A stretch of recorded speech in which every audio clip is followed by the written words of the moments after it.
is there an enthusiast component of electric cars that's missing? This is our friend Kennan's thoughts here. So you mentioned that initially you conceptualized having a sports car and realized that was the wrong product strategy, which makes sense.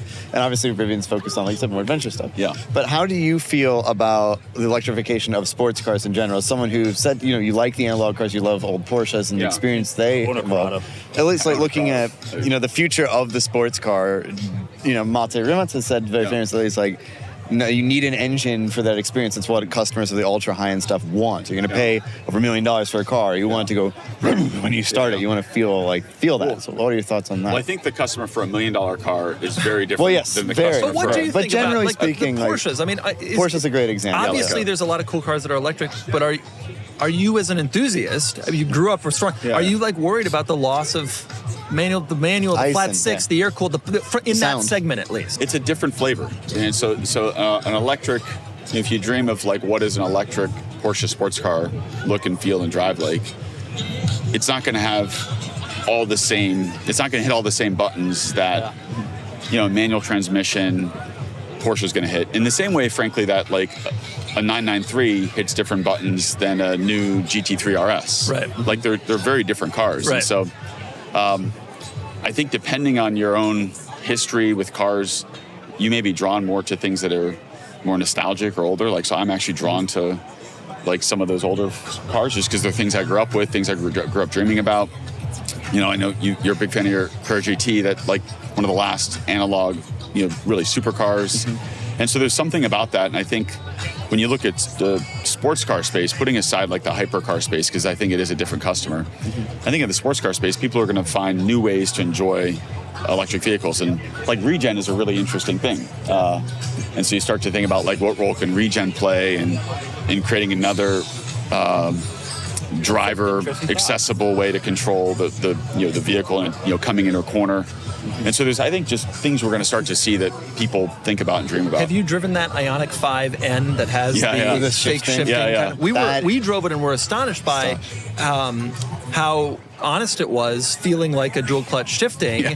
And it really hit me that if the automakers start putting this in these cars, it doesn't replace a manual transmission experience, but it sort of replaces a dual clutch experience. Yeah, I think what's funny about that is it's replicating a less capable system, and I think for people that are maybe enthusiast in the classic sense, that works. I think there's going to be new modalities though of things that are going to emerge around electric vehicles. I think especially when you start to look at multi-motor per axle.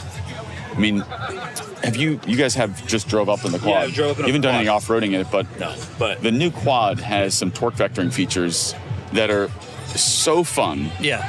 Laugh out loud fun. We call it kick steer, where you're driving on a trail, and with it's like Gran Turismo easy. You just press the buttons and the car pivots on its axis. Right. And you can make these right angle turns in a way that you're just you're wow, I feel like I'm a Group B rally driver here, and it's so much fun, and it's safe, and it's stable. Does simulated shifting and torque vectoring capabilities, does that play that same role for the next generation of enthusiasts? I don't know. I think Lamborghini is already looking at that. They were testing the Ioniq 5N at their factory to go see how it was put together. I think there is definitely something there. I felt like that was the future of it but I don't know.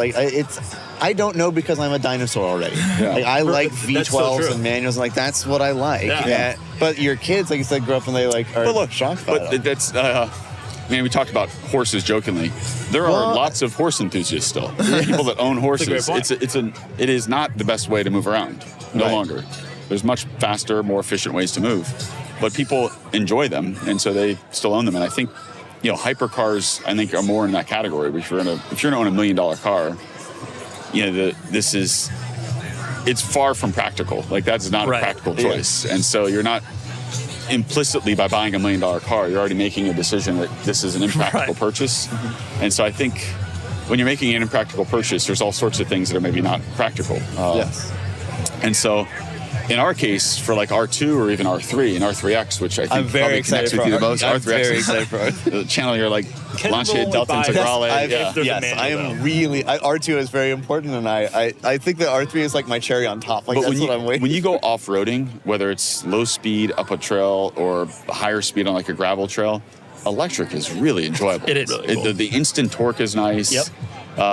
You never find yourself in the wrong gear on a rock. Like, oh geez, I'm rolling backwards. It's just like instant torque. The danger. Yeah, it's. But I'm half-joking. Actually, deep off-roading enthusiast.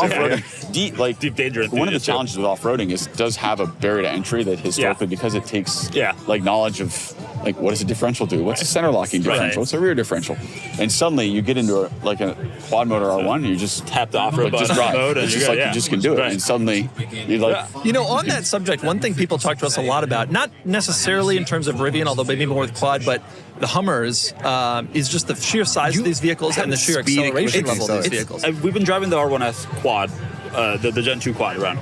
It's insane. It's really quick. Is there any 2.6 seconds? We all is what smile and laugh about it. Like, we think it's awesome. Is there any? Do we have any corporate responsibility fears about people having people? I actually get asked this question a lot, particularly when the Hummer came out, which I was pretty into, and I still am.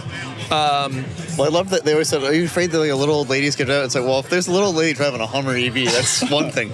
But what do you think about that? I mean, these cars are really fast and really big, and it doesn't require any special. You know, when we were kids, you had to be really legit to have access to a car that was anywhere near this. Right, but electric cars have democratized speed in such a I remember when the 993 Turbo came out and it hit 0 to 60 in 3 seconds, and it was like the top of the chart for 0 to 60, and I was like, wow, I can't believe a car can break 4 seconds. Right now you can do it. And now I can be with my kids in the back and like a lawnmower in the vehicle. I can do 2.5 seconds in an R1T. Yeah.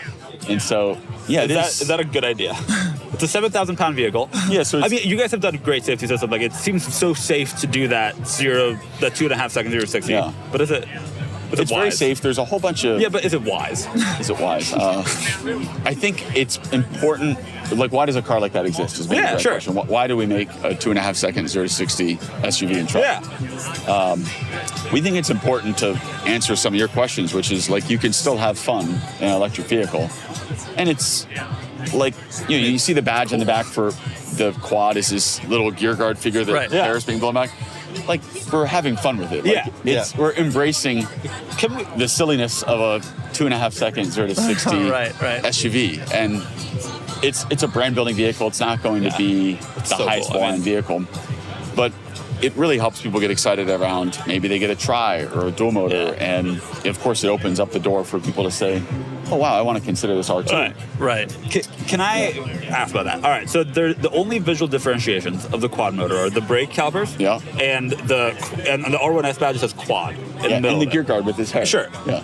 What is Why not more? We're astonished by this. When we were kids, you get an M3 and it's got rocker panels and it's got badging and it's got different wheels and it's got a wing and it's got there's all this stuff because you want your neighbors to know I got the expensive one. I don't, so I love the subtlety, but Canon's M5 is special because it looks visually distinct. Most people who are spending more over a regular one want to show off. Why not wide fenders? Why not spoiler? Why don't we have some flared fenders on this thing? I mean that question seriously, legitimately. I think, given infinite time resources, we probably would have done maybe different front end fascia. Oh, we like the subtlety of this one. Yeah, and I think over time you may see, like our next Gen 3 quad, maybe have something that's a little bit different than the Tri, but it was like a lot of debate around this, like how aggressive do we go, and we went with subtle here. Over time, we think its personality around quad could continue to evolve. I was telling our producer yesterday that I love it, and therefore it's probably not the right product plan decision. Well, you see with like G-Wagon, right, which is a competitor, the regular one looks like the regular one. The 63 has the big wheels and the brush guard harder in and front. harder to tell at a glance. Well, a lot of them are 63s, but they really do sell it, right? They really, and I think that probably appeals to people, and you still see that in a lot of ways. For our brand, we also there's a degree of subtlety to I mean, you walk around this lot, that SUV is faster to 100 miles an hour than almost everything on this lawn. Yeah, totally. Which is really wild. And so the fact that you're starting there, it sort of says, okay, we don't actually need all these like scoops and all this. It just doesn't need it. Yeah. But that was probably always true, right? We knew that the M3 didn't in the 90s didn't need a rear wing. The Corrado didn't need active air. Oh, it needed it. Fair enough. But it had it. I need that extra downforce. Can I ask one other question? Going online without ExpressVPN is like putting all your passwords and credit card numbers on a huge billboard for the whole world to see, especially when you're traveling like I am right now. Every time you hop on a public Wi-Fi network, at the airport, the hotel, or at your favorite coffee shop, your data is just floating out there for the taking, totally unprotected. Hackers on the same network can scoop it up, passwords, credit cards, even your bank logins. I'm in Monterey for Car Week, and even though this is a nice hotel, the only reason my data is safe is because of ExpressVPN, giving me the confidence to travel with my data. Your data is worth something. Hackers can make up to $1,000 per person selling your info on the dark web. That's where ExpressVPN comes in. It locks down your connection for a secure encrypted tunnel between your device and the internet. Basically, it turns your online activity into Fort Knox. A hacker with a supercomputer would need 1 billion years to crack ExpressVPN's encryption. And best of all, it's stupid simple. You just fire up the app, hit one button, and you're protected. Secure your online data today by visiting expressvpn.com/cars. That's expressvpn.com/cars to find out how you can get up to 4 months for free.